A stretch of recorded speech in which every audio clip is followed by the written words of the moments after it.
This on. Good afternoon, everyone. Welcome to the Chamber offices. We put the shades down so you wouldn't be distracted by our beautiful view. I know most people in the room, but I'm Jim Rooney, President and CEO of the Greater Boston Chamber of Commerce, and we want to welcome you to this afternoon's event, Eds and Meds, the Economic Engines of the Commonwealth. Our event today is dedicated to the release of our Chamber's Economic Impact Report, anchored in excellence, how Massachusetts education and healthcare institutions drive economic growth. Our region's educational and medical institutions are known around the world as places where students, patients, and scientists want to be. Massachusetts serves as the beacon of innovation and revolution, and the places you can feel that most is in the universities and hospitals.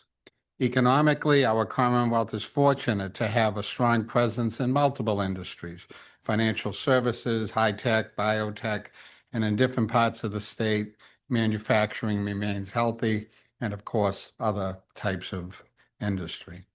We have a leading presence in emerging industries like AI, quantum computing, renewable energy, and climate tech. But there's no denying that the foundation, the underpinning, the industries that drive our economic success and make it possible for some of those other industries to thrive is our higher education and medical industries.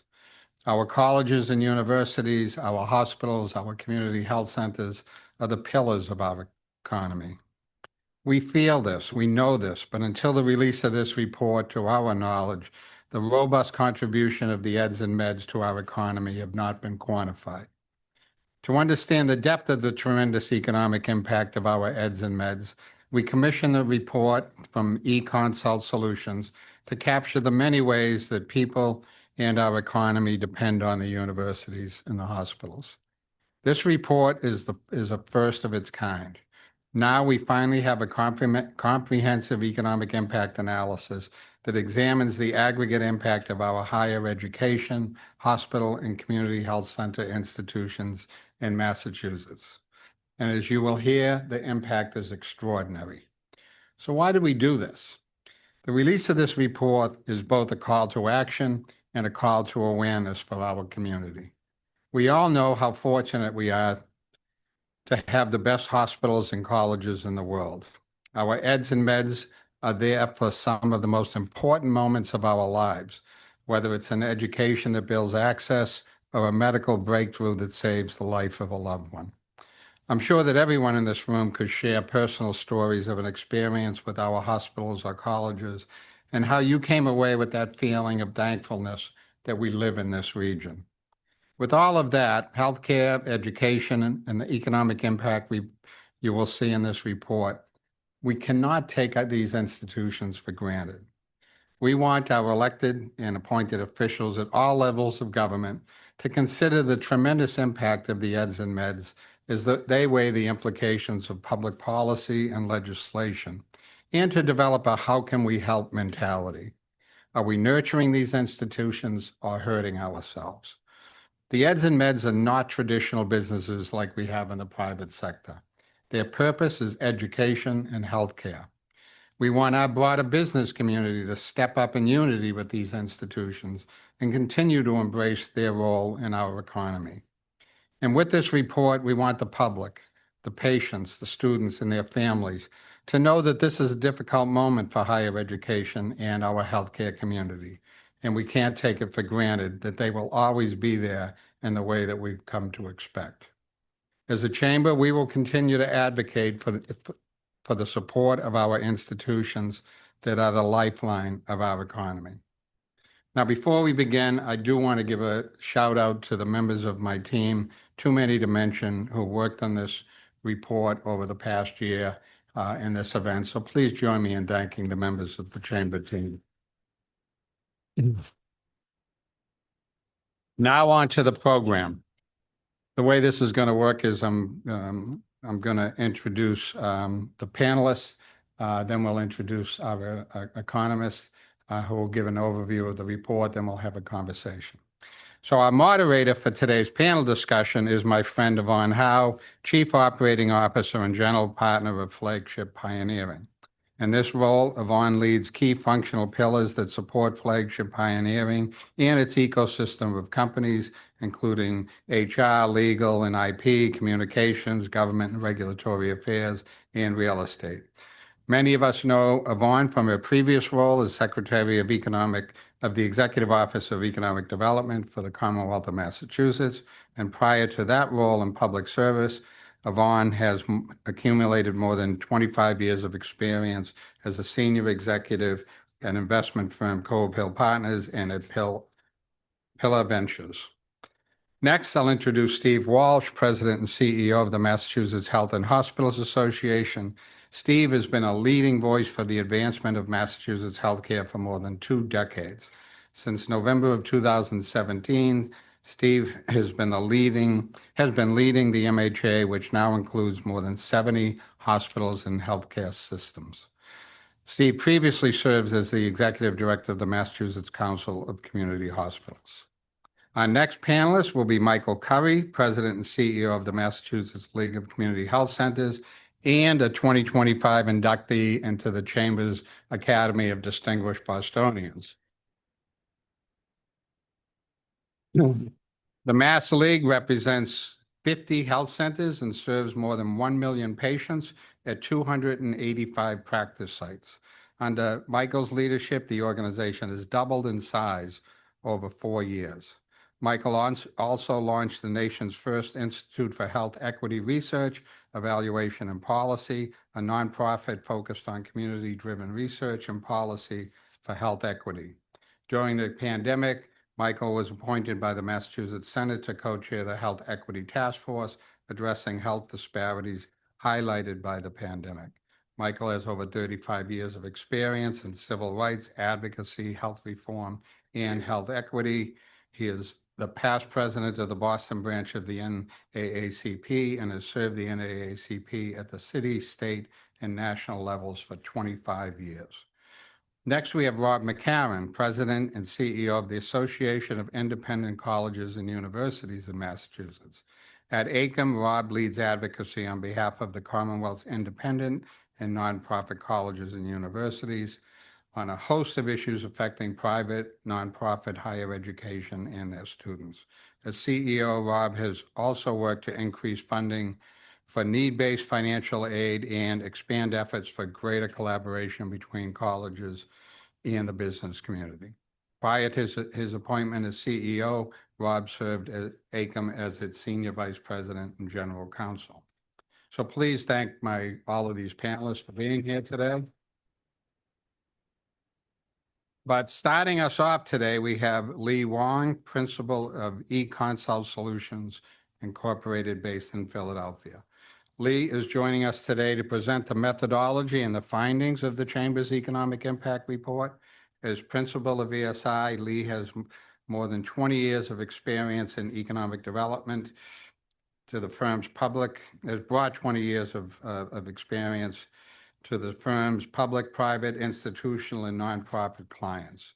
Lee leads consulting engagements in a wide range of fields, including higher education, economic inclusion, environmental sustainability, historic preservation, real estate, neighborhood economic development, nonprofits, retail, state and local government, strategic planning, tax policy, tourism, and hospitality. I don't know what you left out there, Lee. Lee serves on the boards of the Philadelphia Health Management Corporation and the Philadelphia Industrial Development Corporation. And now I will pass it to Lee for the presentation of our Economic Impact Report, and then we'll transition into the panel that Yvonne will lead. Thank you, Lee. The floor is yours.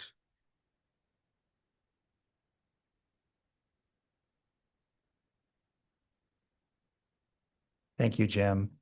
And thanks to the Greater Boston Chamber of Commerce for hosting this event and commissioning this study. My name is Lee Huang. I'm a principal at eConsult Solutions, a Philadelphia-based economic consulting firm that whose work includes economic impact studies for over 120 universities, hospitals, and groups of universities and hospitals over the past decade. We've had the privilege of working for all kinds of academic and medical institutions all around the country, big, small, public and private, urban and rural, specialized and comprehensive, schools with no major athletics programs and those that have won national championships. Every one of our institutional clients is unique with its own distinct origin story and corporate culture. And we've really enjoyed getting to know and then helping express that impact narrative. What each has in common in 2025 is that they are anchors in their respective communities and major drivers of economic activity, and yet have perhaps never been so scrutinized from so many directions. Students and their families wonder if college is worth it at all in light of tuition increases and an uncertain job market. Local communities are putting pressure on them to contribute their quote unquote fair share for the common good. And governments at all levels and the taxpayers that support them are questioning aloud the exempt status and public resources these institutions receive. The irony of this current pushback against this sector is that we, communities, regions, and the nation as a whole, need our universities and hospitals to fire on all cylinders now more than ever. I believe in the power of education and healthcare institutions to drive regional economic growth.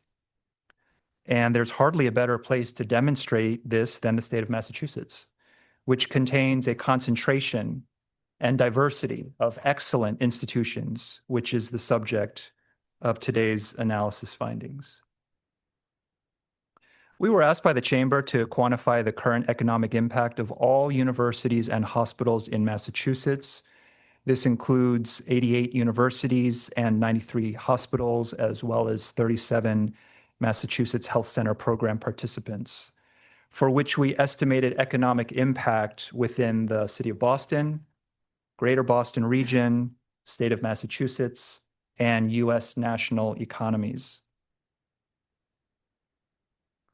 I will say more about analysis methodology throughout my remarks, but wanted to provide an overview of what we mean by economic impact.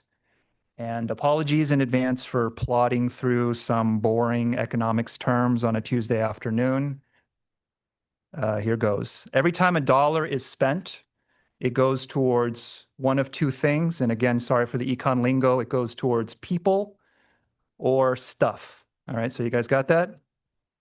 People, of course, is when salaries and wages are paid out, and stuff is when goods and services are procured. Each of these types of expenditures in turn sets off a ripple effect of downstream economic activity.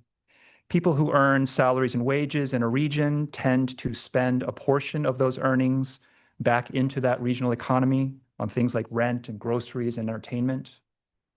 That supports businesses, jobs, and economic activity in the places where those things are purchased. And that multiplier effect is known in economic impact terms as the induced impact.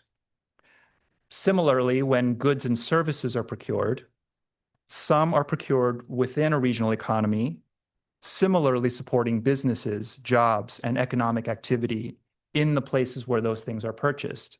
And that multiplier effect is known in economic impact terms as the indirect effect.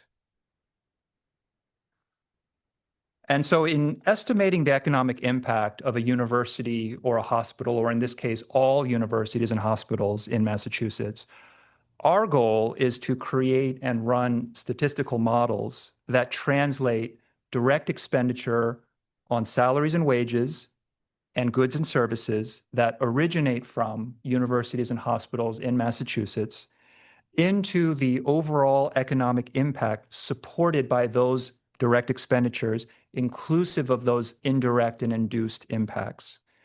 And we do this in 4 distinct and non-overlapping categories, which I will define here, and then we'll go through our estimates in each category. Most straightforward is the annual operating expenditures of the universities and hospitals themselves. For most institutions, they are among the largest employers and procurers in their community. So that direct outlay on people and stuff has a multiplier effect in supporting economic activity and jobs at a local and then regional and then statewide and then national level. In addition, secondly, to universities and hospitals' direct expenditures on annual operations are their direct expenditures on a wide range of capital investments, new buildings, major renovations, large-scale capitalized maintenance projects, which create economic opportunities for the construction sector, putting construction workers to work, and representing demand for a wide range of construction goods and services. Beyond universities' own and hospitals' own direct expenditures are other expenditures that take place within this state economy that are made possible by the presence and activity of these universities and hospitals. For example, students are retained within the state or drawn into the state. And while for our analysis, we've excluded their direct payments to the institutions themselves on things like tuition and room and board, since those dollars are already accounted for in our analysis of annual operations, we must account for their spending on things like rent when they live off campus, or food, or personal care, or entertainment.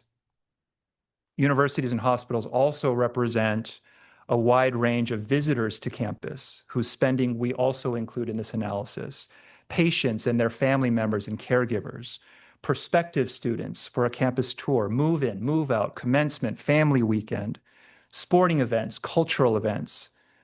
So in addition to universities and hospitals' own outlay on annual operations and capital investments, are these students and visitors spending in categories such as real estate and accommodation and retail and transportation? Fourth and finally, and this gets to a critical role of these institutions in today's global knowledge-based economy, the provision of an education and the conferring of a degree is worth something in the labor marketplace. Economists refer to this as the alumni wage premium, which is a calculable increase in earning power by graduates as a result of the education and the credential that they received from a Massachusetts institution.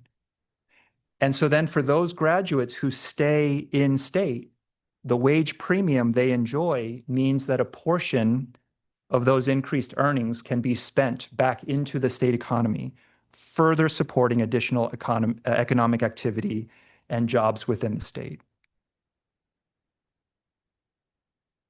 But enough background, let's get into the results.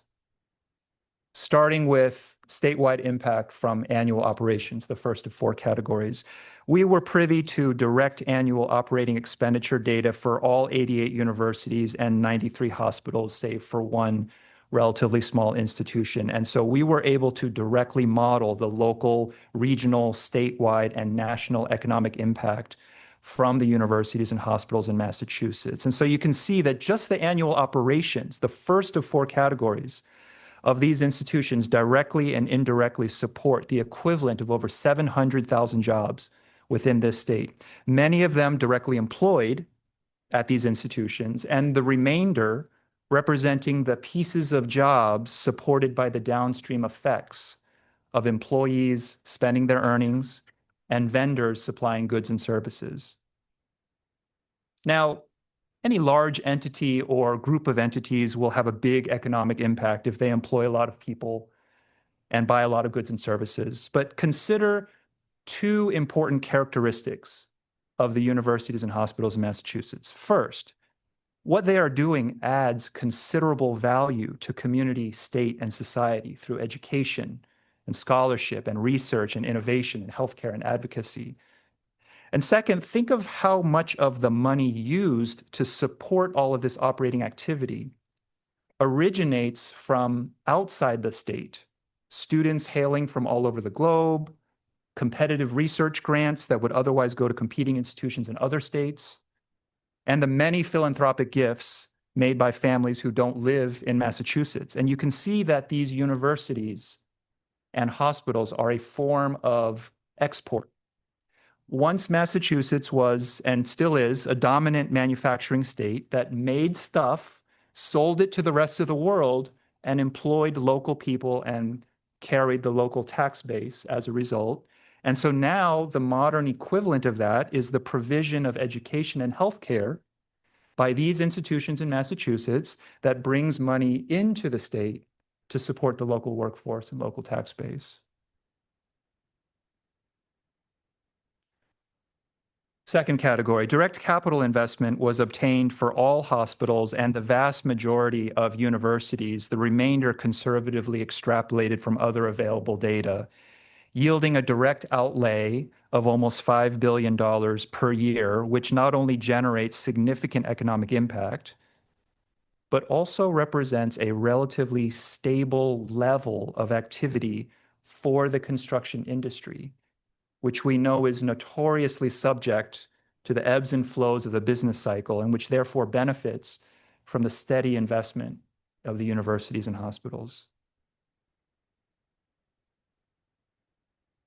Third category, direct ancillary spend by students, visitors, and patients was derived from direct data from all hospitals and the vast majority of universities, the remainder conservatively extrapolated from other available data, from which we developed spending profiles by type and category, since on-campus versus off-campus students or day trippers versus overnighters will spend different amounts in different categories.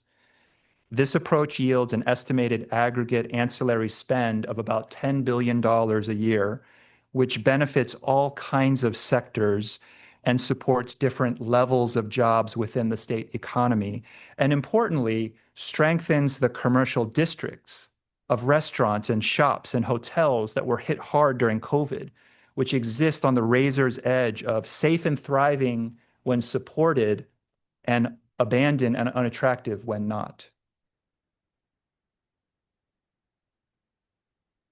Lastly, we relied on a number of data points and analytical approaches to estimate the $38 billion in aggregate wage premium enjoyed by graduates of Massachusetts academic institutions living and working in Massachusetts.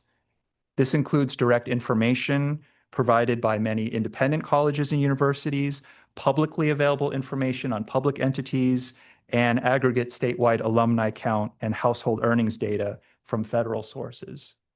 Now, not all of that extra 38 billion in added earnings power is spent. Some of it is saved, and not all of it is spent within the state. Some of it is spent outside of state. But that which is spent inside the state enriches the state economy, supporting the equivalent of 140,000 jobs throughout the state. And remember that this calculation only accounts for the added household income that an academic credential confers to graduates. But of course, graduates are also contributing to the state economy, not just by making more money and spending some of that back into the state economy, but also by, in some cases, creating their own jobs, creating their own businesses, creating their own entire sectors through research and innovation and entrepreneurship. Which brings us to a point of particular importance to the present. Massachusetts enjoys a concentration of some of the most excellent research institutions in the world, and it is that cluster of activity that not only supports local economic activity, but also advances human knowledge, produces scientific breakthroughs, turbocharges tomorrow's innovations. Yet earlier this year, GrantWatch reported that NIH grant funding cuts had resulted in a 15% loss in federal research funding to Massachusetts institutions, approximately $1.3 billion. And so just as the use of this funding has positive multiplier effects on the state economy, so does the loss of this funding have the opposite effect, yielding negative downstream effects and jobs lost in a wide range of industry sectors well beyond education and healthcare. And similarly, the Commonwealth Fund recently estimated that the full Medicaid funding cut provisions will result in a $1.7 billion reduction to Massachusetts institutions. And so those funding cuts affect the low-income, disabled, and elderly populations served by Massachusetts populations, and they also create an outsized negative economic impact when accounting for the downstream economic activity supported by the uses of those funds. In conclusion, when accounting for the impacts of annual operations, capital investments, and ancillary spend by students, visitors, and patients, universities and hospitals in Massachusetts contribute $156 billion to the state economy, supporting the equivalent of 858,000 jobs within the state and generating $4 billion in tax revenues to the Commonwealth government. I hope that my remarks this afternoon have given you an understanding of where these numbers came from, what they mean, and how they support a broader point, which will be made by the speakers to follow, which is that the many excellent education and healthcare institutions in this state together drive economic growth with profound implications at a local, regional, statewide, national, and societal level. Thank you very much.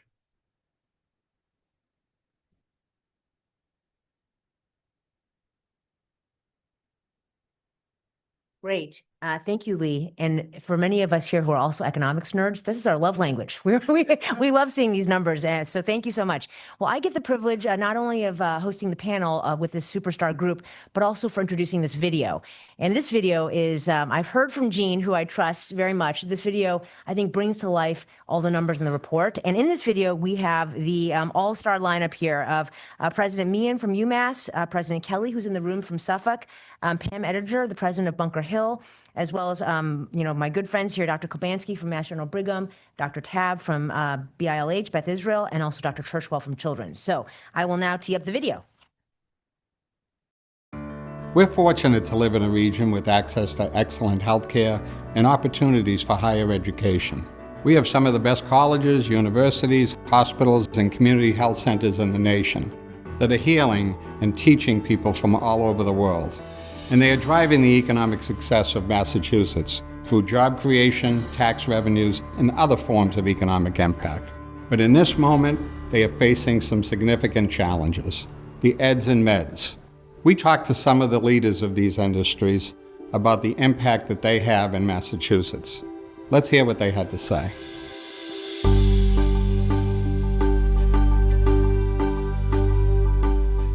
The state of Eds and Meds in Greater Boston is the envy of the nation. People come from around their world to get care here, to learn here, and to give care here. The combined power of the educational and medical institutions is unparalleled. The overarching threat is the degree to which the general public is questioning the value of higher education and the importance of Eds and Meds to the Massachusetts economy. Mass General Brigham is the largest healthcare system in Massachusetts. We employ about 85,000 people. That makes us the largest employer in Massachusetts. UMass has 73,000 students. We're the third largest employer in Massachusetts with 26,000 employees. At Israeli Health is a relatively new healthcare system. We have almost 40,000 employees. We have 16,000 students here, and there are about 120,000 students in the community college system. Over 14,000 individuals work at Boston Children's. We are an institution of about 6,500 students across 3 schools. We have approximately 1,200 employees at Suffolk University. These aren't jobs that are just research jobs or just faculty jobs. These are jobs in all kinds of sectors, and it's really important to the economy, and it's really important that we get the message out. The economic effect that we have in the communities that we serve goes well beyond the employees in the systems. We are in every community out there. My system in Eastern Massachusetts has primary care physicians within 5 miles of every single person who lives in Eastern Massachusetts. We are home to some of the top universities in the entire country, in the entire world. We educate, we train, we keep people here in Massachusetts. We often set the standard of how care is delivered. Students coming into this state with their ideas, with their intellect, with their passion is unparalleled. We see every day the innovation, the development of jobs. It just is an economic engine for the state. Every city and town is getting benefits from colleges and universities in some way. And the research that colleges and universities and hospitals do together are not only supporting the economy, they're supporting our actual health. We're in really an unprecedented time. The number of challenges that we face as caregivers isn't remotely like anything that I've ever experienced in my 30 plus years. Reimbursement and policy from the federal level and the changes that are demanded of us and our workforce are not like anything else that we've seen in the past. The state of Eds and Meds in Massachusetts is fragile. The state of Eds and Meds in Massachusetts is at a critical juncture. We all live in an ecosystem. So if the research institutions like Harvard or MIT or Wellesley are not being able to carry out the high level of research that they do, that has a rippling effect on all of the other folks who are supplying the sector. We are the #1 pediatric research entity in this country with over $300 million of NIH funding. Those dollars flow from Washington, D.C., and they impact every aspect of the Commonwealth's economy. As the largest recipient of NIH funding, Mass General Brigham is thinking about this. What does it mean for research? What does it mean for clinical care informed by research? What does that mean for everybody? The partnership between colleges and universities and healthcare systems in Massachusetts is so important, not just to the economy, but to the health of every individual. Cures, everything from vaccines to better cancer treatments, really are dependent upon the work that happens together. Without it, the cures of tomorrow and 5 years from now and a decade from now may not happen at all. We should not assume that the place that we've held in healthcare around the world is a place that we'll continue to hold if we don't continue to work at it, if we don't nurture it. We need to show the world with numbers and with data that is real, that's sustainable, to be in the same ecosystem. Massachusetts has led the world in medical research and higher education, and that's at risk as long as the United States doesn't maintain its commitment to research. We have the ingredients, we have the people, we have the talent, we have the ecosystem. But we have to remember that keeping education, healthcare top of mind will keep the ecosystem so intact, so robust, that we can keep on claiming that well-deserved leadership around the country.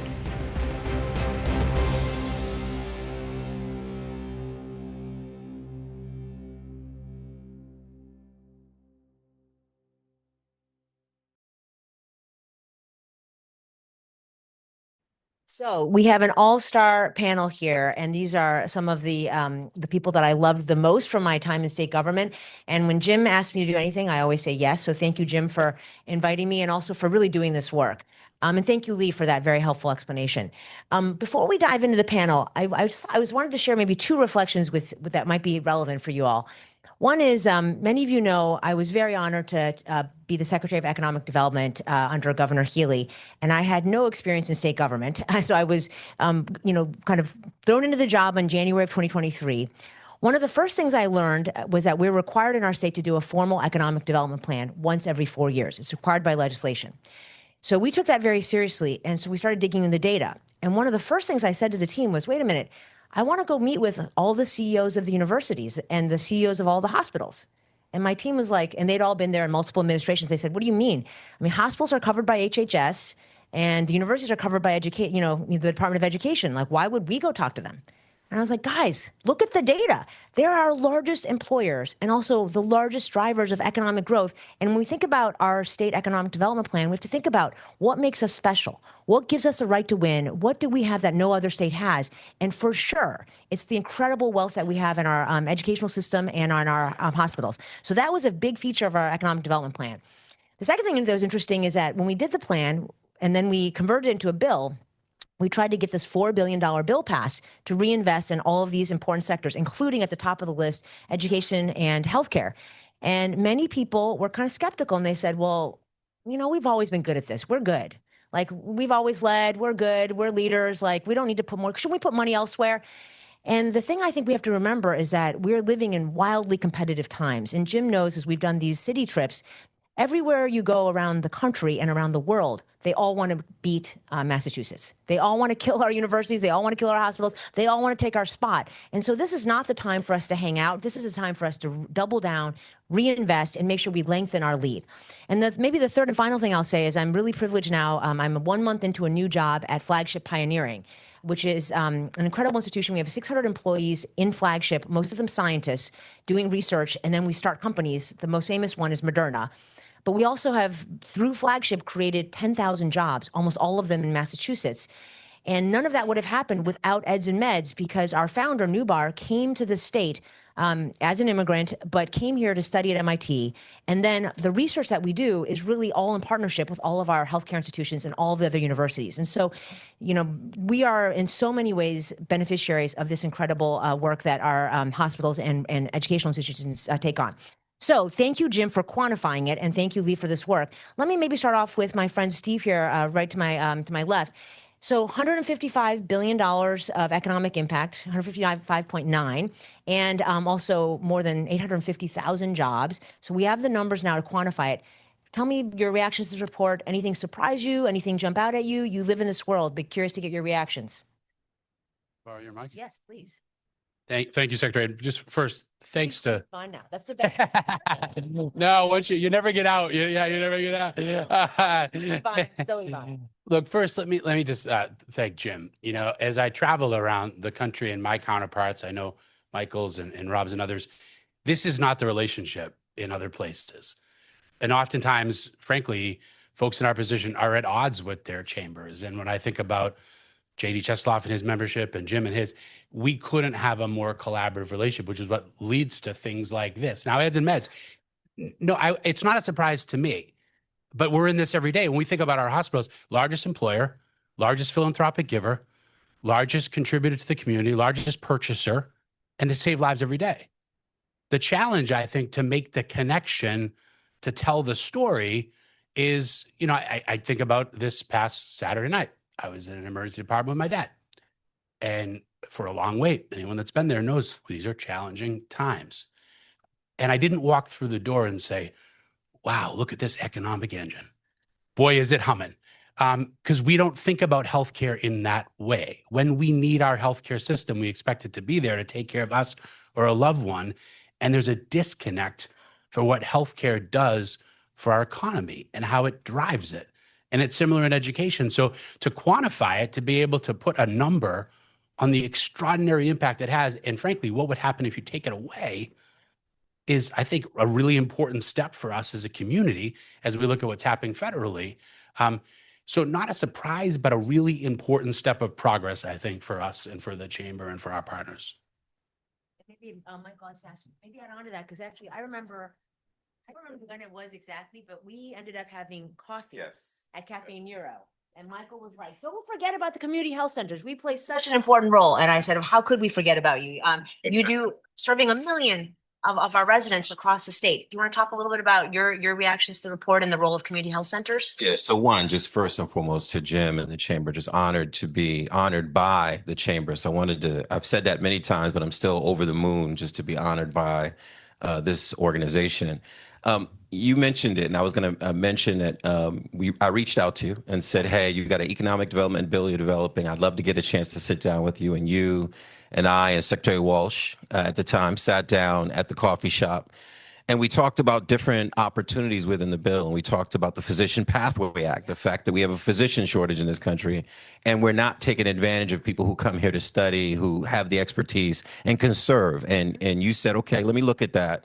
And it made it into that final bill. So I want to just give you credit for listening and being available to speak with us. I travel like Steve and all the others here, and I ask what's happening on the ground in those other cities and states. We are inextricably linked. So when hospitals struggles, health centers struggle. When I need to talk about workforce development, I go meet with Dr. Ettinger or Lily Sue, Dr. Sue at La Brea or Williams James College or UMass, the chancellor. Like, we are a system where we talk to each other and we know that we rely on each other to make this run. So I think one is I'm fortunate to represent community health centers 60 years ago, born right in Dorchester, the very first health center. And the second health center was a year later in Mount Bayou, Mississippi. Now we represent over 1 million patients, as you said, under 285 practice sites across the state. We serve 98% of the zip codes. So if you saw a map and you plotted them with community health centers, people don't have access to health care. They're driving long distances to get to a community health center to get their care. 18,000 jobs. And when those numbers are really big numbers, in those numbers are some really impactful work by nonprofit, independent community health centers across the state.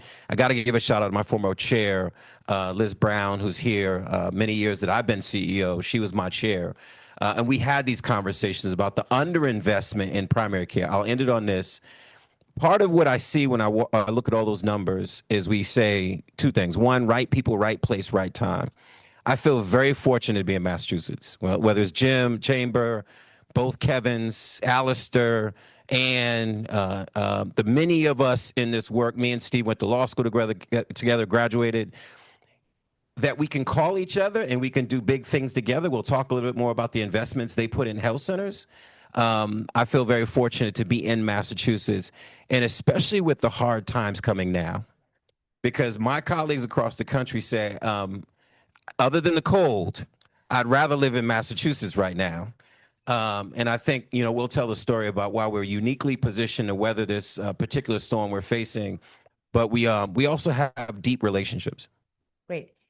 We will get to that in a minute, but let me pass it to Rob. And Rob, one of the things that's a funny story is that Jim and I were in North Carolina, and they were so proud in the Research Triangle. And they're like, we have 3 schools here, and we're so proud. And then I was laughing because, Rob, we have, what is it, 88? Yes. So we have a wealth here. Maybe comment from the view of education on your reactions to the report. Yeah, I like my counterparts here. I was not surprised because we do live every day doing exactly what you described, being on the campuses and seeing what's happening across our campuses.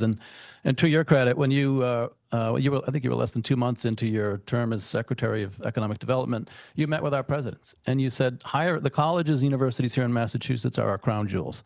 And for the state to say that out loud and to think about higher education in that way was just incredibly powerful. And to Michael's point, when you think of the Eds and Meds, it's impossible to disconnect what higher ed from healthcare and from other sectors in the economy. And I think the vibrancy and the economic vitality that you see across campuses impacts so much throughout the state. And I think it's their health and the health of the campuses, and particularly now when they're under attack in so many ways from Washington, D.C. It's just going to have a profound effect on the economic vitality of the state. So, and Jim, do you want to add anything? Well, the only thing I'll add, and I'm glad Steve said it, as we thought about doing an economic impact report about jobs and financial issues, one of the things that we struggled with was whether or not we were being respectful of what the purpose of these institutions are. The mission, providing healthcare, providing education.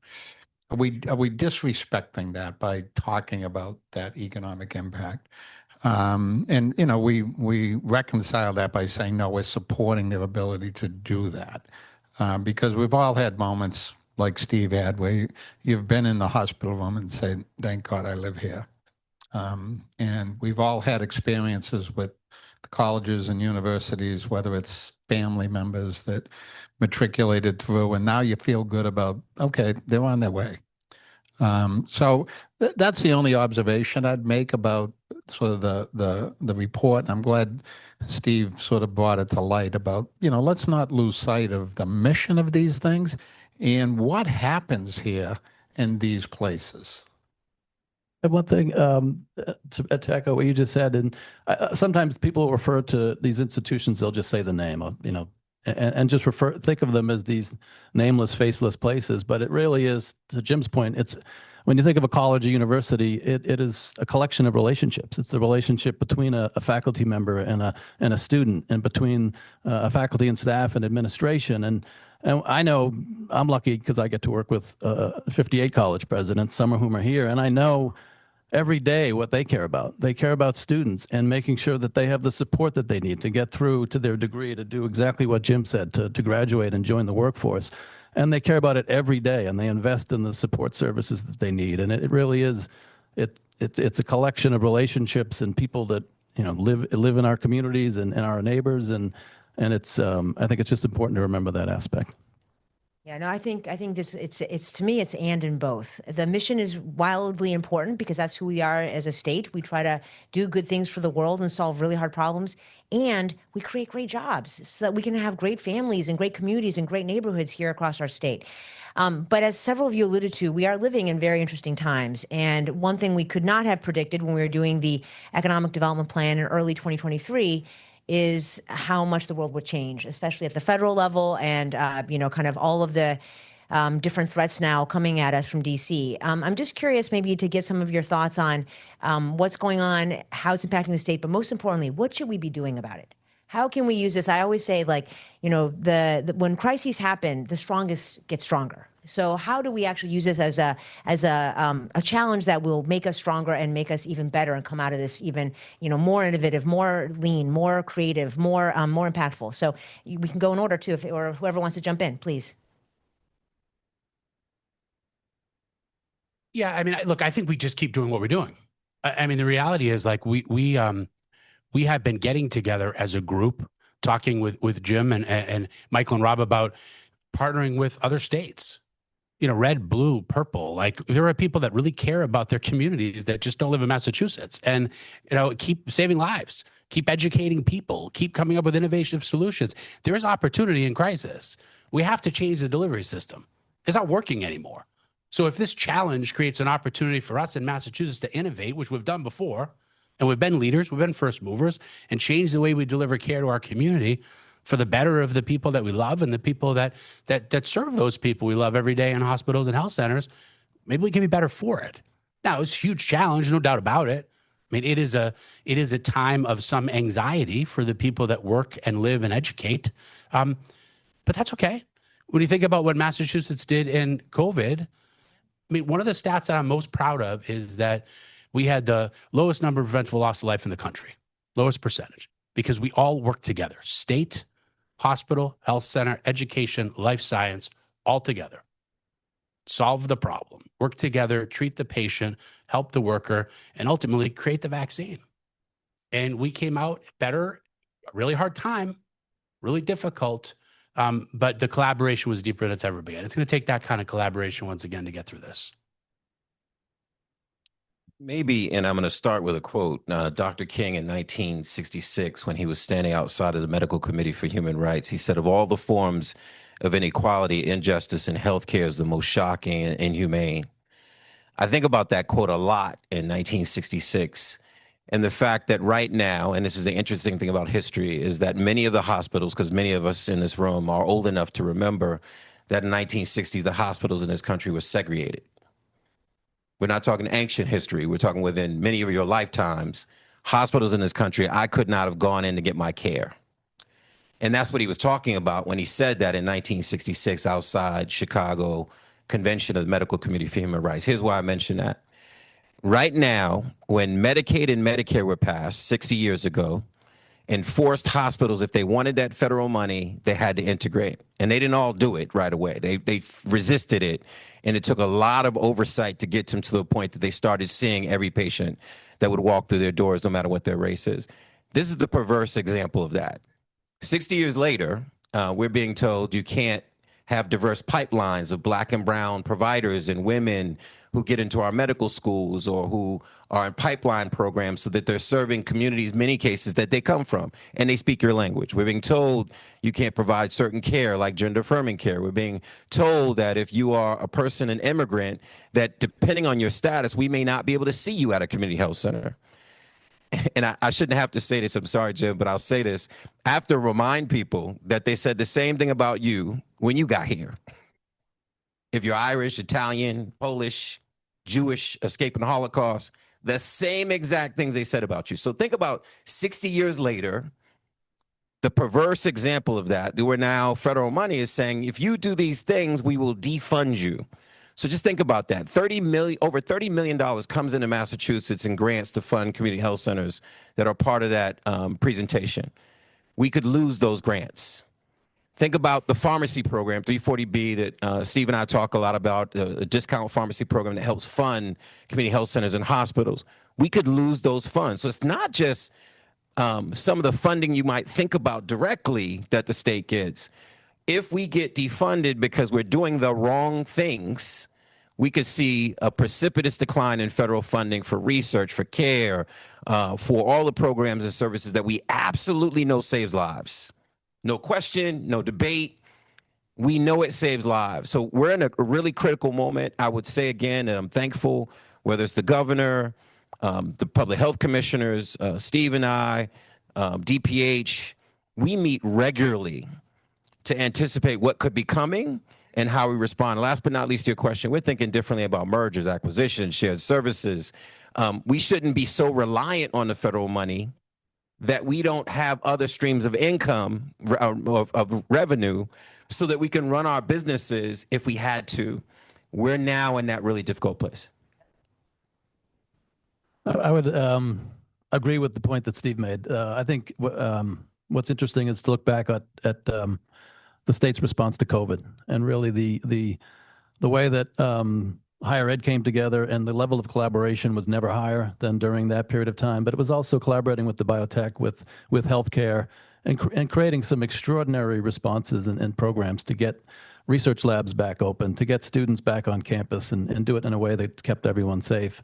And I think that level of collaboration, I think, has carried forward into now responding to, unfortunately, I've had a few presidents say to me, I'd rather be dealing with COVID than what we're dealing with right now, coming from Washington. But it is that, and you've talked about a lot, Secretary, Team Massachusetts, and I'm proud to be on that team and working with these people and working with people like JD and yourself and Jim and Steve and Michael and having, again, it's impossible to disconnect all of these things from what's happening. And I think when all is said and done, we're going to be standing on the right side of history. Yeah, right. Tim. Yeah. The work that all of us do, JD does, as advocates, has become increasingly complex. First is the overlay of the political environment. But also there's a demand, and a rightful demand, on data, information, facts, informed, research-based advocacy. It's not just because. And I think that's part of what this is all about, in terms of trying to create that research and the information, the stories, all of what goes into the work of advocacy in this moment.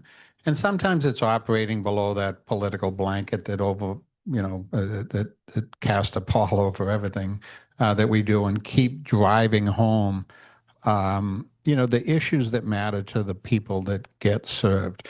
When you think about the data that was presented today, 850,000-ish, people working in the Eds and Meds. There's 4 million people employed in Massachusetts. One out of five. 1 out of 5. That's a pretty big number. That's a powerful constituency of people for whom in some way this all matters. And it matters to their families, it matters to their neighbors. Pretty soon you get to a pretty big number beyond what we're doing. So I think that sophistication with which you approach the advocacy. And the other thing I'd say, and my colleagues have said it already, the idea of collaborating not only within the state but outside of the state, and you all know and help us with this. We've organized a research funding coalition with 86 chambers all over the country, 35 states. We're partnering with Alabama, Florida, Texas on these issues. We're walking into congressional offices, and it's not just the guy with the Boston accent, it's the guy with the Alabama accent who's saying that this matters in our community to what goes on at home. So I think that it has created an awakening of sorts. And as I said at the beginning, one of the reasons that we did this was we wanted to create a call to awareness of what is going on in these industries, and we hope that that's part of the answer too. Well, and I want to make sure we're on time-ish. Maybe.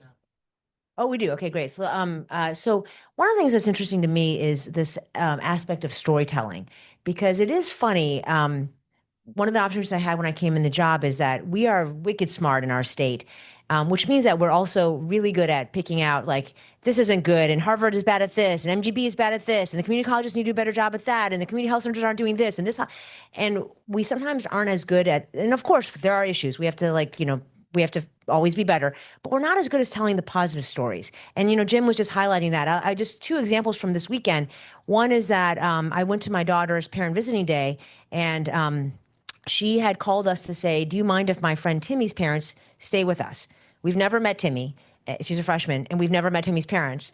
We said, we're going to have a random family stay with us. And she said, yeah, because his family is from California, and they're coming for parent visiting day, but the hotels are way too expensive. And so we said, okay, sure, like, we'll do that. So Timmy's parents come. They're all refugees from Vietnam. The mom only speaks Vietnamese. The dad speaks Vietnamese and some Chinese, so we could communicate there. But their son Timmy is the first person in his public high school in California to ever get accepted to Harvard. This kid is extraordinary. And he's coming here, and he's in our state, and he's so excited about being here. And he wants to stay here and have a career here and do life sciences and all these great things. I mean, a lot of people are kind of hating on Harvard, whatever, but, like, there's an entire class of these kids who are going to do extraordinary things, and we're giving them opportunities. And that's not just Harvard, it's across all of our universities and campuses. And then I was with my other daughter at her parent visiting day, and I was talking to the head of upper school. And I said, oh, how's your first year last year as head of upper school? And she said, well, actually, it wasn't a very good year. We tried to keep it quiet, but I started my new job, and then I discovered I had a brain tumor.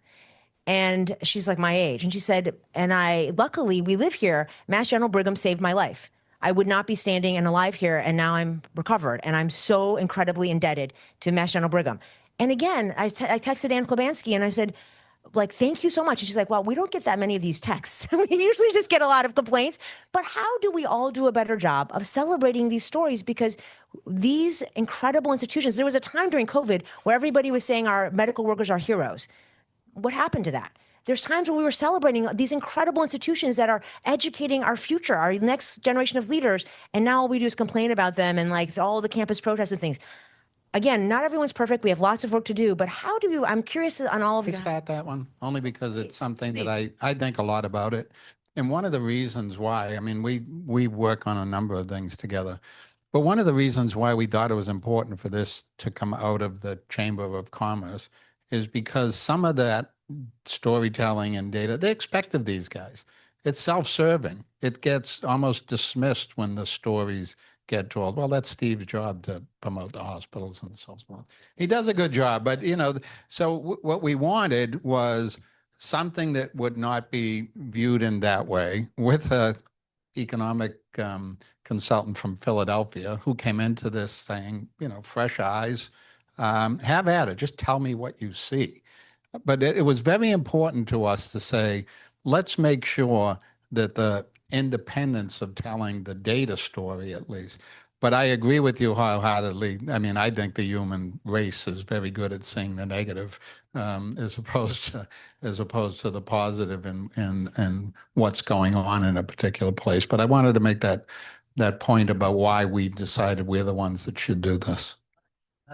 Thank you for that point, because we're incredibly grateful that you did do it, because, we did an economic impact report, but it is, people see it and say, of course you're going to say that. You have to advocate for your members, and you're just saying that. But to have the business community stand up and say, the Eds and Meds are important, and here's the data to show it, and here's why they're so important, and here's why they're important far beyond any of our campuses, it's just incredibly meaningful. So really appreciate that. I think, when people hear me speak, they always say, why are you always lifting up the names of other people? And I do that because I think that what we do is such a collection of people pouring into us. Health centers would be true as well. So when I think about telling the story, I think about MGB as an example, one of Steve's members. When I talked about starting an Institute for Health Equity that doesn't exist at any PCA, Primary Care Association in the country, and I seeded that with Elsie Tavares and Tom Sequest, and we got $5 million seed money to start an institute. And then we got support from the legislature. I reached out to Ann Kavlansky and her team, and we talked about doing something around pipeline programs for people entering behavioral health, especially the diversity of that group. And they said, we'll give you some money to do investments in internships, because many Black, brown, poor people can't do internships that aren't paid. Millions of dollars came through to run programs at community health centers across the state. Deeply impactful, below the waterline. People don't even know all those investments. Suffolk University. I'm a professor last 10 years or so at the league, 17 years at the league, teaching a class full of 26 students who come from every health center in the state, the history of public health, the history of healthcare, health equity, name it. We're teaching them, and they have professors throughout the year. They get a certificate program, and they go on to go get their MBAs or go on to take over CEOs of health centers. There are deep collaborations. I think one of the reasons we don't tell the story is because we're so busy. that we're so busy, and especially since COVID hit, there's no time to even tell a story because there's the next crisis after the crisis. But we got to find an opportunity. And I was just saying this to Elsie Tavares recently, Alistair for BMC, Kevin Churchwell. Like, we all collaborate in ways that no one would know the story. It's the tree falling in the forest. So I just agree with you that we got to pause and find time to tell a story, because there are problems. We don't always agree, but we actually work together more than we disagree. Yeah, I just think we're so negative in the Northeast sometimes. And maybe it is the weather, but we're so hard on each other. And you think about this number, this Eds and Meds number. It's larger than the GDP of 15 states. Yeah. Like, it isn't contributing to the economy. It is the economy. It's the entire game. It is Massachusetts. You take it away, we are in real trouble. We say it again. Most people leave the hospital through the front door having a good experience. It's remarkable, our healthcare. Take any of the people or the proper names that Michael just mentioned, any one of them. Beth Israel, Children's Hospital, Dana-Farber, Macho, go right down the list. Any other state would kill to have them there, and they would celebrate them. One of them. They'd celebrate them. They wouldn't attack them. It's remarkable at times. And Michael talked about his generational work, and it is generational work in health equity. And then following Michael's lead, what did the hospitals do? They became the first state in the country to have every single hospital accredited by the Joint Commission to measure and improve on health equity. First one. Still doing it today, regardless of what's happening nationally. So we can do it, but the story thing is always funny. And I love when Jim and I talk about the storytelling. We don't need paid actors in our videos.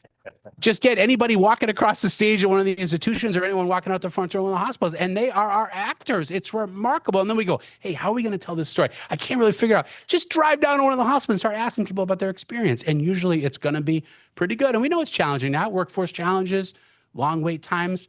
It's difficult. We're getting more calls than ever before for people in need of services. It's going to be a challenge, but it still is what drives this Commonwealth.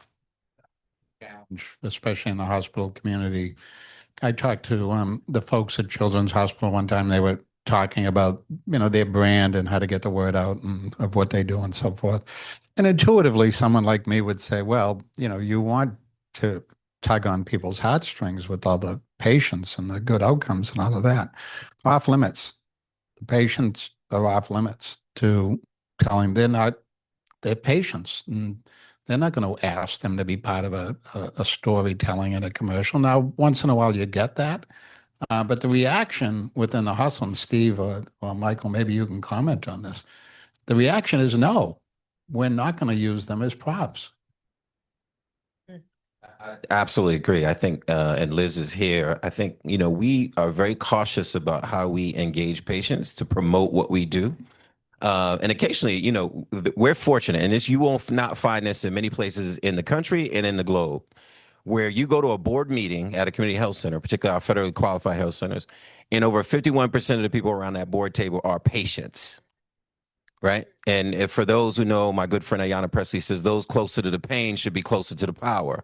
It's different when you sit at the table to say, you know what, I don't think it was clean in that waiting room, or I don't like the fact they couldn't speak my language at the front desk, or I don't think that they believe my pain, or they gave me quality care. And then you're sitting at the board meeting to drive that policy. I say that to Jim's point is because although we don't typically want to engage patients unless there's some receptivity to doing it, we have consumer board members who are anxious to tell their story because they're not only in governance, but they're also patients as well. So we agree that we want to tell that story, and we have a pool of people across this country who are salt of the earth people. That they're your moms and your pops, your auntie and cousin them, who really serve on our boards, and they have a great story to tell. Story that I think does help to show the impact beyond numbers is it's you, Secretary Howe. You came to Williams College from Chicago. First time. And you came here, you got an education, you stayed here, and you brought your talents and your interests. You created a company, you created jobs, and then you did public service and brought that to the state and to help more people. And now you're staying here, and that story gets repeated on campuses all over the state, year after year after year, where people come here, bring their talents, or they're just, the talents are already here, but then they bring them and create companies and create jobs and create economic value that goes far beyond the campuses. And we see that over and over again. And so we don't need to pay you to be an actor. You live it, and Maybe you're that's just a the great team example. Massachusetts. Friendly amendment to Michael's point, and he will not mind me saying this. 51% of the people around his table are not patients. 100% of the people around his table are patients. The only thing we all are is patients. And it's so deeply personal, to Jim's point. That's what makes it hard to talk about at times. Okay, I'm going to ask maybe a provocative question. I'm going to ask each of you to say, if you were able to request a gift, either from state government and how we could support you. I say we as former, but how would the state of Massachusetts support you? What's the top of your wish list? And the second is if you could ask the business community, who, by the way, I mean, having now being a flagship, we attract talent from around the world. And part of why they want to come here is because we have awesome, educational opportunities, and we have awesome healthcare systems and everything else great about this state.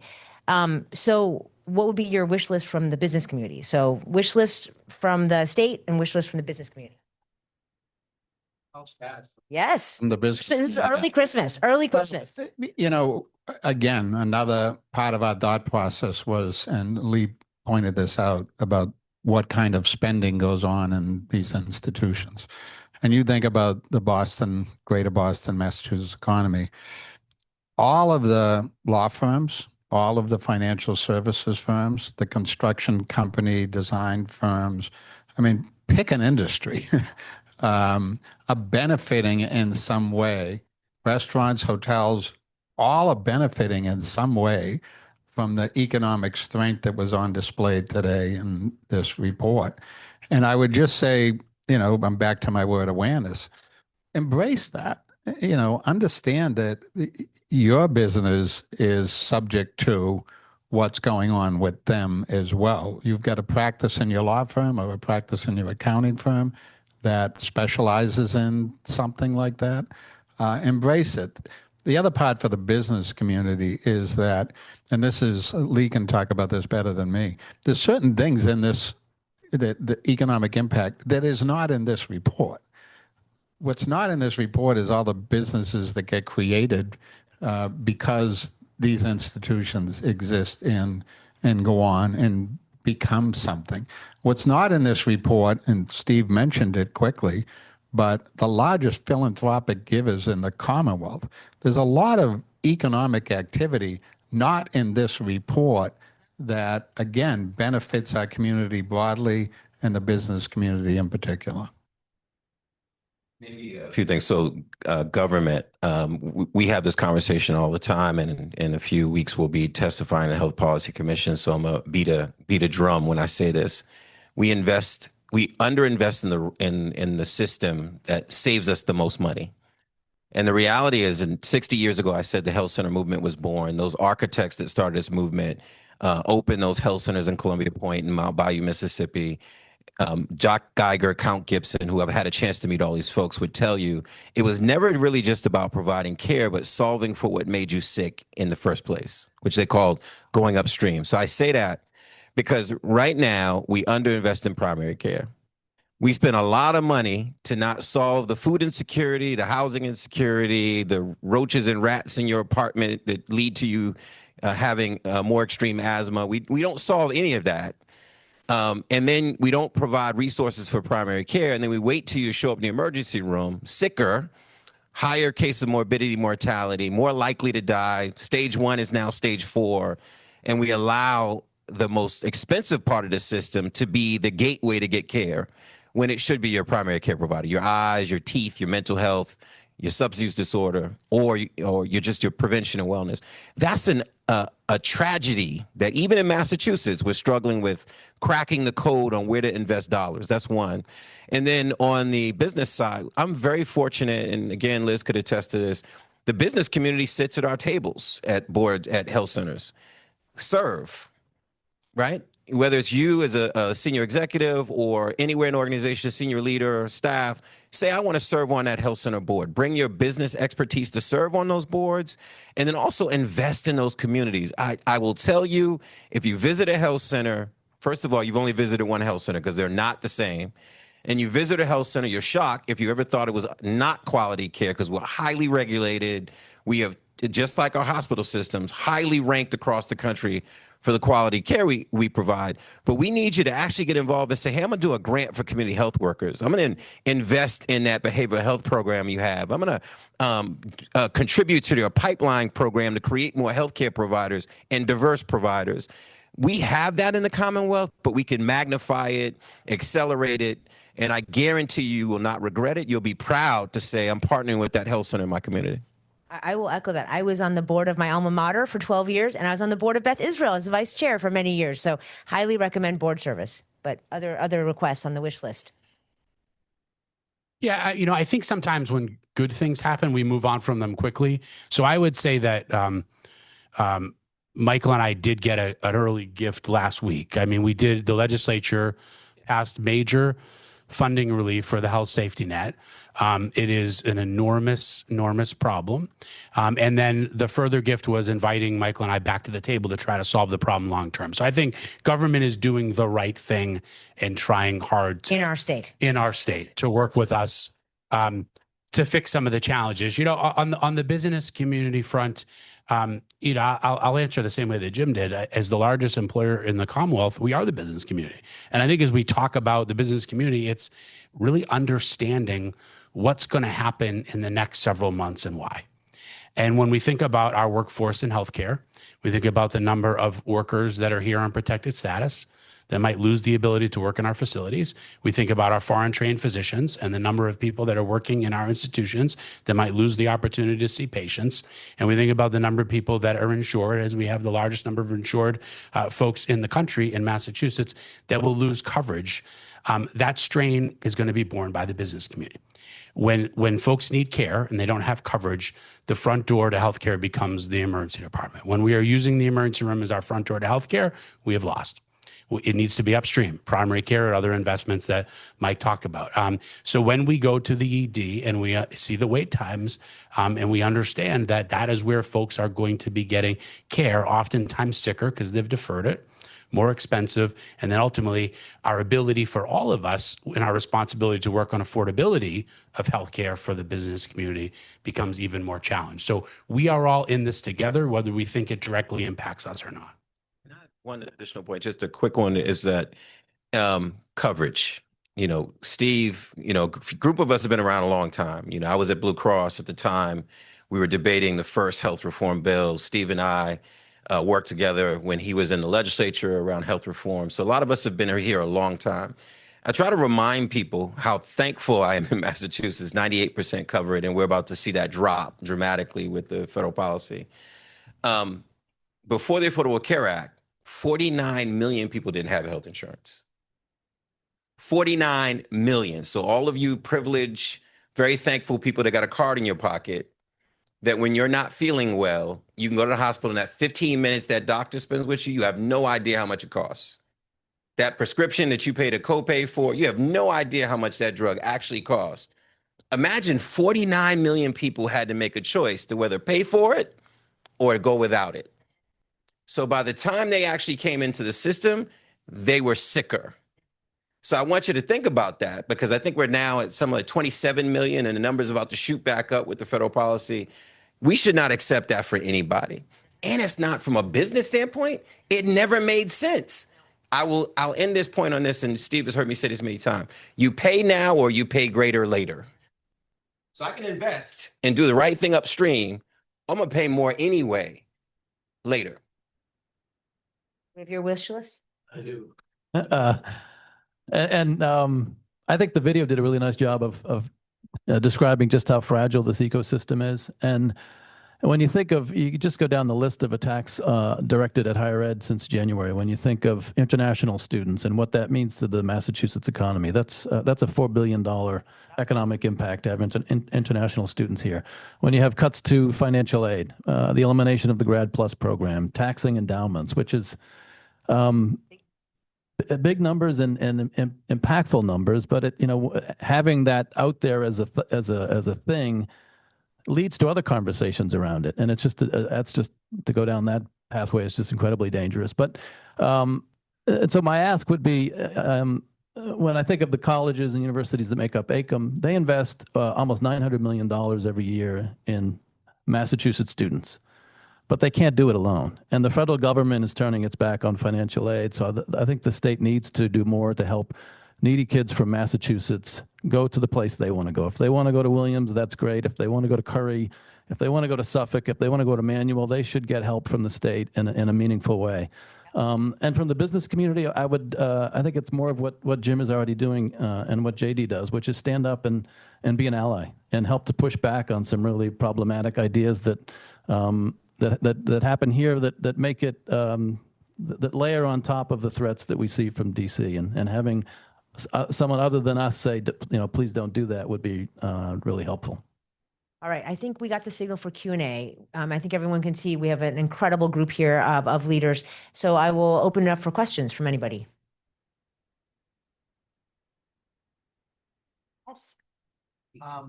Thank you. This was amazing. And I'd like to touch on the storytelling part of it, is because what I've been doing my career and in Boston, and for me, it's always been about why and answering the why. And there's awareness, which is really important. Then there's engagement, and then there's conversion. What the action? Like, what do you want to do? And I think about the video that was produced, and obviously that's what I do, but I think about how we have 850,000 people who can then share that video, and there goes your awareness problem.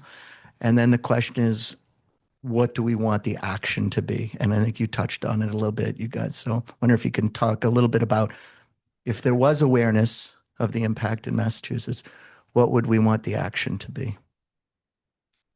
We need to make it a TikTok, and then I think it'll go viral. So I want to see that group doing a TikTok dance, but yes. Well, I'll start by saying that as it relates to what's going on at a federal level, the governor's made this point. I think we all know it. No state can make up for what is lost from the federal contributions to either Medicare or to research. But I think beyond that, as we think about it, and this goes through sort of the experience of being here at the chamber and watching some of the ideas that come out of different levels of government, whether it's city or state, and certainly federal, and whether or not those thoughts, ideas, policy ideas, legislation are completely thought through in terms of whether they're nurturing these industries or whether it's self-inflicted wounds. And there's times when I see that it's like, my goodness, why are we thinking about doing something like that to our hospitals and universities? I think about, the times that the hospital community wants to build a new hospital or wants to expand a hospital, and what we put them through. if, I mean, Dana-Farber just went through, I think, 5 years of approval process. If you walked into any city in the country, the world, and said, I want to put a Dana-Farber Cancer Institute in your community, they'd say, can you start on Monday? We say we've got 5 years of public process to sort of put you through. So I think it's embedding within the mechanics of government this mindset of nurturing and being careful with these industries that are fragile. And I think these funding cuts have revealed just how fragile they are. Yeah, it's a great question. I'd just say that, what would I hope would happen? Well, we have extraordinary leadership here.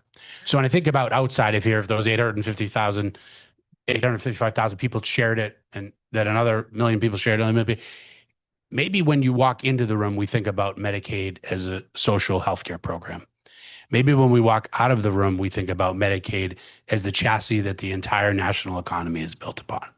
And if you go right across the country and you think about Medicaid, and you can appreciate that when you start to look at these numbers and compound them, the entire economy of the nation runs off the Medicare, Medicaid chassis. Everything's built off it. Everything we do, every reason we educate, everything we build, everything we create, everything we innovate, it changes the national discussion about what you might be willing to cut. Other questions? Yep. Hi. I just want to pick up on something that Jim said and something that Rob said and something that speaks to your what do we do about it. I think, to get all these gifts, you need revenues, right, in the state coffers. And I think we also, as we're thinking about the fragility of these economies, also think about sound tax policy that supports the economies that we value as opposed to become a hindrance to it. And I'm a little bit concerned that there's a trend in the wrong direction right now. And put a plug in for the Chamber's coalition that they have to promote sound tax policy right now.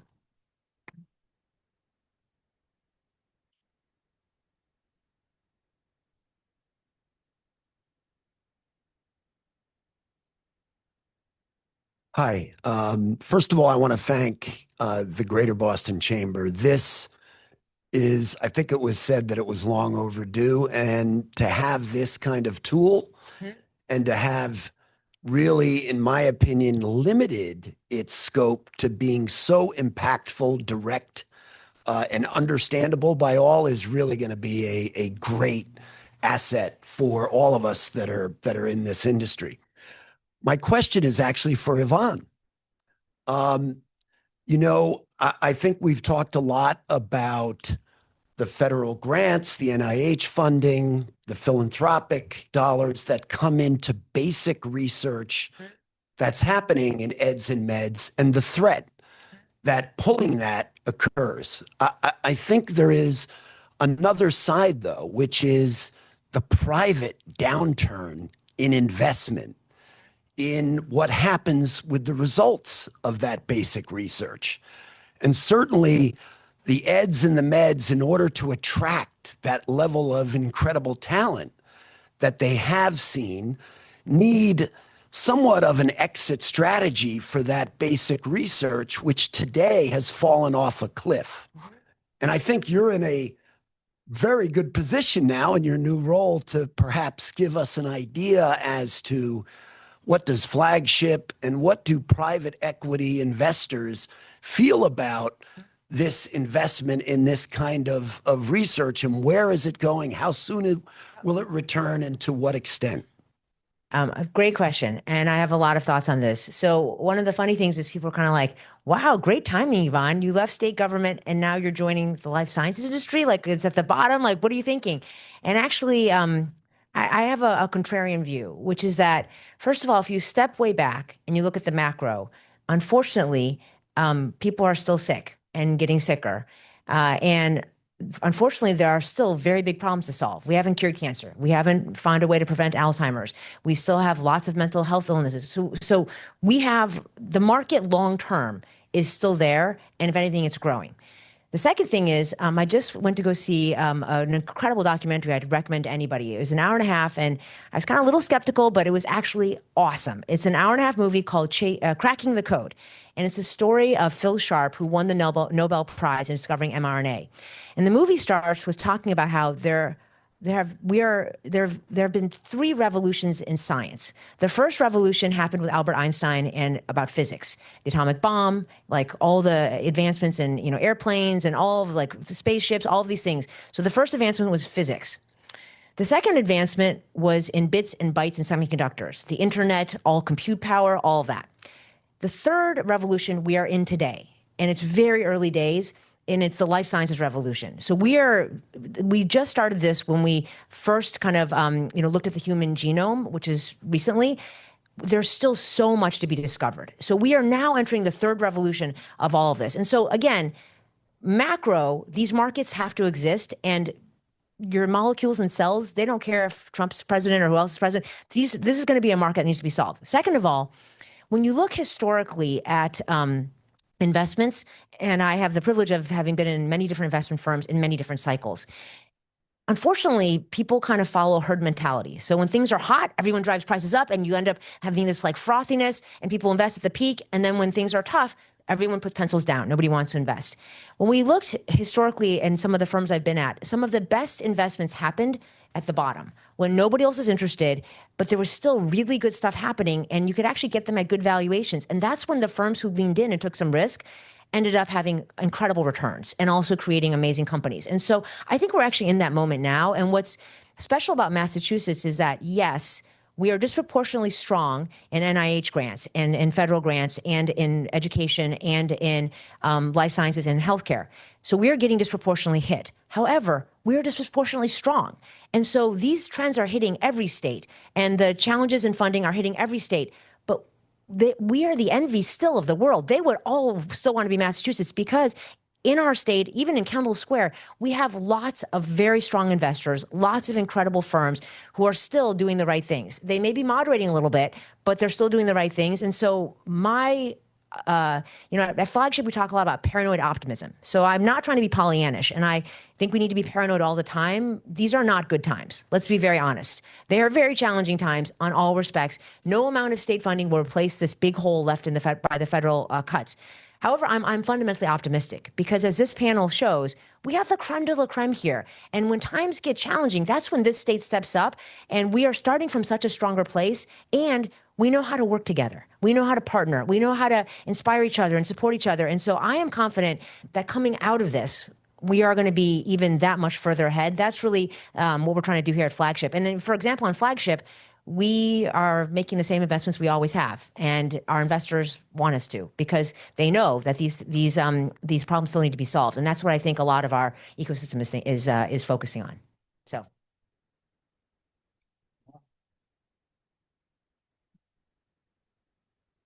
hear me? Oh, there we go.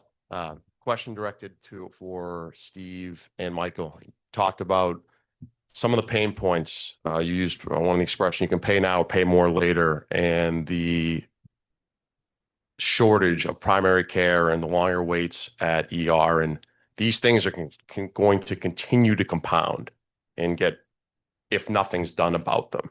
And what the impact is if you have sicker individuals, what the impact then is from the economic perspective for not only for that individual who's sick, but then those who are caring for those individuals. For your perspectives, if you could, and Yvonne, you asked the kind of question of, if you could wave a magic wand, or what would you like seen to help from a state? For both of you, what would you like to see really from a shift in medicine to address some of those things that could ultimately try to prevent this incoming problem that's going to come if nothing changes?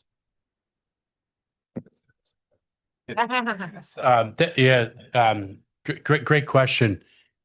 When we came out of COVID, we had 24,000 vacancies in healthcare. We're down to about 13,500 today. It's happening. We're doing that hard work you talk about. What do we need to do?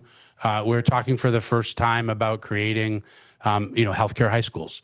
people that want to go back into it as a vocation, right? I grew up watching Fame at Performing Arts High School in New York. We want to do that for healthcare workers. I want to live forever. Did not expect that to come up on this panel. Thank you. You know, so it's pipeline. It's inviting people back to the vocation, reconnecting them to what they do in every area of the hospital. We're not just hiring doctors and RNs. It's security, it's transport, it's answering the phone. I mean, it's a hospital, a health center is a virtual job fair. You can walk in and do anything. We have to connect people back to that. We also have to recognize they're really hard jobs. Somebody goes in, people are sicker than they've ever been. Acuity is higher, and they come to work and then come back and do it again and again and again for your loved one every day. And our environment is harder than it's been before. And I've said in other panels that are about workforce, someone in Massachusetts is assaulted in a healthcare environment every 36 minutes. So we have to protect the people that are there to care for the people that you care about. So we've got to make the job safer. We've got to invest in primary care, as Michael will always talk about, so that we can getting it upstream, whether it be in NPs, PAs, physicians, reconstituting the incentives, get folks younger and connect them in, train them, provide not just a loan forgiveness, but scholarships so that people who are from neighborhoods that haven't historically been invited into the healthcare space can go to med school, can be trained, and then work with the state, which we have, to recognize that there are some things we can do with our business community in the state. Is English, non-English speakers. Things that we can be doing to connect people immediately with jobs. And we've listened to some of our elected leaders talk about creating campuses for training. If you want a job in 2 weeks, you can work on an ambulance. If you want a job in 2 months, you might be able to be a CNA. If you want a job in 2 years, you can be an NP. What's your path into healthcare? We get you in, and then we can help move you into the next step. And for the first time, long time, we're working with our friends in organized labor to just better connect on the priorities that are important to our patients. We put the patient in the middle of it, and we talk to the frontline workers about how hard the job is, and we really listen. We can make a difference. We did this once, focus group where we asked somebody a little bit about the job and how hard it is now. And the answer was really astonishing. I'll never forget it when a frontline worker said, "I work for the name on my badge, not the name on my building." And it's different than it was before. And understanding the role of the healthcare worker in this time and how hard it is will help to attract people back into it. I think. But it's a pipeline problem that you're absolutely right. If we don't address it collectively, it will not get better on its own. Maybe quickly, one of the things I tell my students often is they used to be on the state website, and Jim may remember this, maybe 20, 25 years ago, the state legislature had, and this was actually before you were in the building, Steve, where you had to sign onto the website, you sign onto the website and you had to balance the budget. And you had to decide whether to raise taxes and what taxes to raise and how to pay for all these programs and services that you care about. And I remember how fascinating it was, because you did it, that your values show up when you got to decide what to raise and what to pay for. I actually think we don't pay for what we value, right? So if we value lives, we're not paying for that on the primary care side. We're not investing where we know it helps people live longer. That it's been said many times that life expectancy between Roxbury and Back Bay and some sections of those neighborhoods, 23 years, is unacceptable. And it's not because people don't pull their pants up, they don't want to live longer, they live differently in those places. It's because of systems and the history of both of those communities. And I say that to say, I think one is we need to really have a values check to see where we should start to redistribute some resources and invest in those things. I'm a health equity champion, and I argue this everywhere I go across the country, that the sickness we see in neighborhoods is a direct result of the conditions they come from. My mother could not have been a doctor. She moved to Boston for the warmth of other suns from Jim Crow South. Now, I don't know about your mothers and fathers, but my mother was relegated to poverty. My mother, not my great-great-grandmother, My mother came out of Jim Crow South, moved to Boston, and really the only job they had was housekeepers in hotels. And she raised me in the housing projects. And the reason I tell that story is there's a reason why we're sicker, poorer, not in the C-suites, not in those. If I could be, I know we don't use kings that much these days, but I could be king for a day, I would change that. Because we need that little, and again, I'm saying this again, Steve heard me say this, a little black girl, someone who said cancer earlier. If we really believe talent is everywhere, unless you don't, then there's a problem you need to check. And I don't mean you, but if we really believe talent is everywhere, that little black girl in Roxbury right now may meant to find a cure for cancer, and you'll never know her. Because she doesn't have the right middle school that sends her to the right high school, that sends her to the right a STEM program, that gets her into the right colleges, that gets her into Harvard, that gets her in that research program, that gets her an attending physician that actually doesn't discriminate against her but believes in her. So she'll never solve for the cancer that 1 in 2 women in this room will have in their lifetimes and 1 in 3 men will have in their lifetime.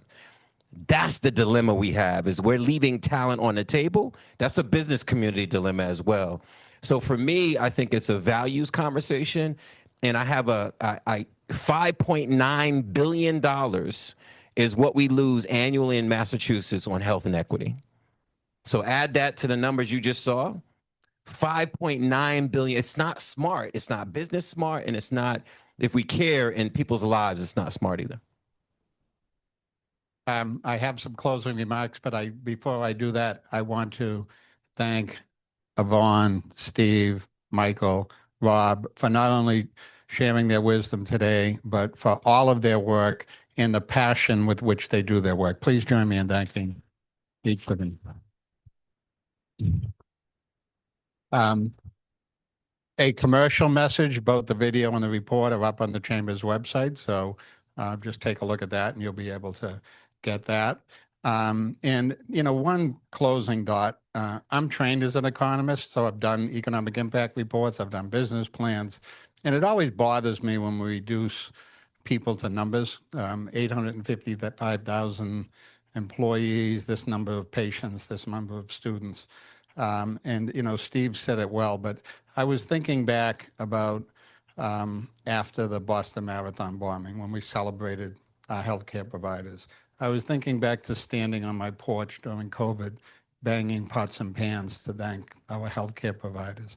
I'm thinking about the pride that we all feel when there's a Nobel Prize winner out of our colleges and universities, or some breakthrough that takes place here in Massachusetts, and I get to say something about it. So let's, before we leave talking about an economic impact report, let's both here in the room and online bang some pots and pans for those 855,000 people.